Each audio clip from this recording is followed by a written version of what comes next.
y ella pierde mucha legitimidad al no aceptar un amparo provisional donde la Corte le ordena al Congreso cumplir con su deber, que es otra vez convocar a comisiones de postulación para elegir el cargo de fiscal general de la Nación, porque como tú muy bien hacías referencia, lo que se hace en el caso del doctor Conrado Reyes es una ilegalidad.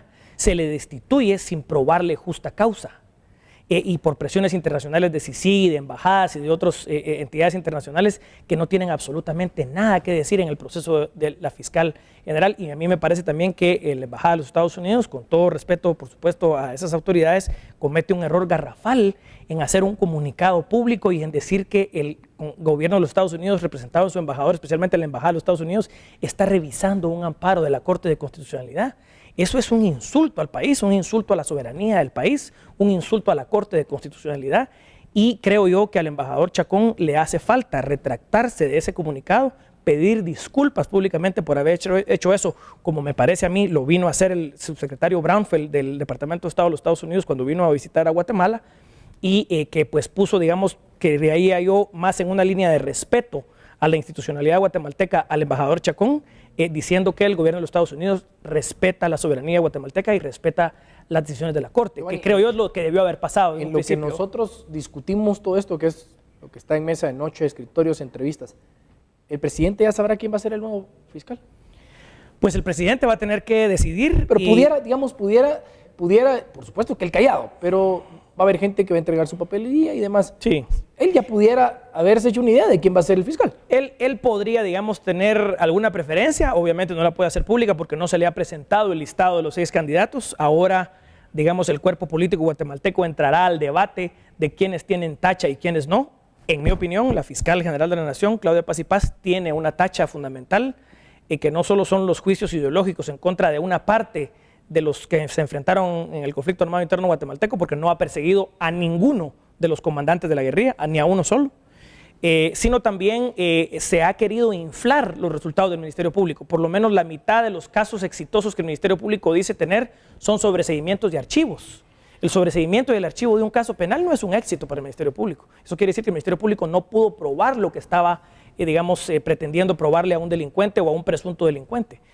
No se puede decir, digamos, que un archivo de un caso sea un éxito del Ministerio Público, y el Ministerio Público así lo ha presentado. Entonces, yo lo que diría, Veneno, es que no puede haber un fiscal que sea ni pro guerrilla, ni pro ejército, ni pro CACIF. El siguiente fiscal general de la Nación, para rescatar la credibilidad de esa institución tan importante de la República, tiene que ser un funcionario neutro, que no tenga vínculos ni con el sector privado, ni con el ejército, ni con la guerrilla. Tiene que ser un penalista de altos quilates, preferiblemente un fiscal de muchos éxitos o un abogado penalista de mucho renombre, para que de alguna manera puedan impulsar el prestigio del Ministerio Público, y fundamentalmente tiene que defender la independencia del Ministerio Público frente a embajadas, frente a la política interna, frente al poder público. Pero el Ministerio Público es una entidad autónoma y lamentablemente la fiscal, con esa, digamos, manera tan familiar que tiene de estar en embajadas, con embajadores, recibiendo premios internacionales, pareciera más que es una fiscal de las embajadas que una fiscal de Guatemala. ¿Cómo interpretamos o cómo vemos el tema? Porque hemos visto que el tema de la política es complicadísimo. Ahora resulta la noticia, la lamentable noticia, porque independientemente de lo que hayamos pensado de él, de la ideología que yo creo que últimamente ha salido al aire nuevamente de algunos personajes, y que creo que eso no lleva a nada, aunque se respeta la forma de pensar de cada quien, la muerte del magistrado Barrientos, señalado por algunos, por supuesto, de la forma en que manejaba la Cámara Penal en su tiempo como presidente de la misma. Posteriormente, lo que escuchamos en las noticias y el ligar a su hijo a un proceso judicial sobre el tema de trata de menores y demás.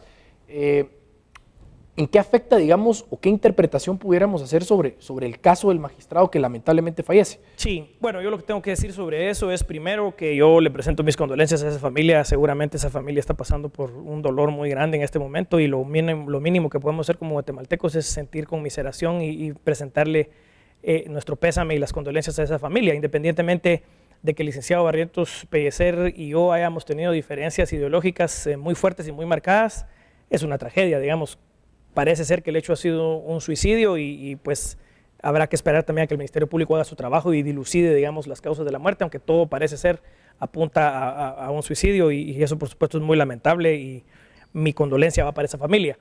Sin embargo, hay que decir que es una figura pública y que fue el presidente de la Cámara Penal de la Corte Suprema de Justicia y que ahora entonces entrará a la Corte Suprema de Justicia no solo a nombrar a un suplente, sino también ahora a nombrar a un nuevo magistrado titular de entre el listado, digamos, de los magistrados. Uno de los suplentes que había sido electo ya sube temporalmente en lo que el Congreso de la República elige uno nuevo. Sí, se designa un nuevo magistrado y pues tendrá que terminar este último periodo, que es este último año que le queda. Entraría nuevamente también en la misma discusión. Así es. Aunque probablemente también, por entidades, organismos distintos, como está entrando a cubrir un puesto, sí, entonces va a decir si él tiene cuánto tiempo o si simplemente va a cubrir el periodo. Sí, el nuevo magistrado tendría que terminar solo este periodo, digamos, transitorio, que será algunos meses y evidentemente a finales de este año entraremos de nuevo a unas comisiones de postulación para elegir a la Corte Suprema de Justicia y a las Cortes de Apelaciones.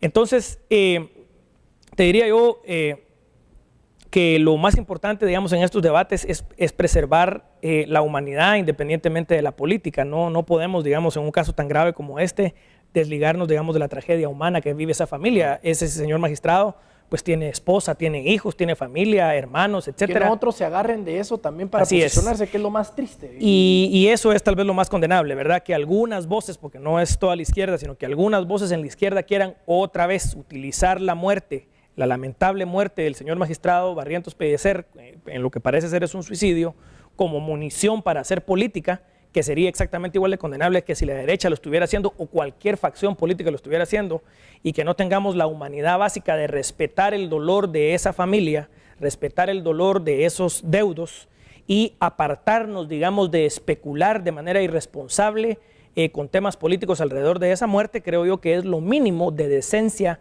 en el discurso público que se le debe a la familia del magistrado Barrientos Pellicer.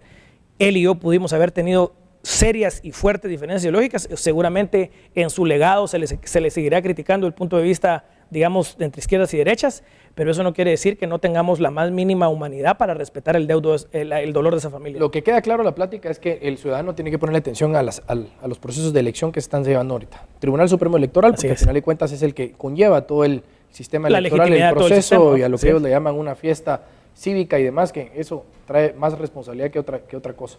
El tema de la fiscal general, porque independientemente de qué ideología sea quién va a ser, es que nos traiga beneficio a los guatemaltecos y que haya independencia en el ejercicio y en el apoyo de la justicia guatemalteca. Y por último, que no hay que dejar de vista, es la cercana también elección a la Contraloría General de Cuentas, que también es importante. Que hay temas muy importantes en el manejo de fondos públicos en el país. Te lo agradezco, Iván, muy amable. Muchas gracias. Pues sí, jóvenes, seguimos. Se va bien rápido, a vos.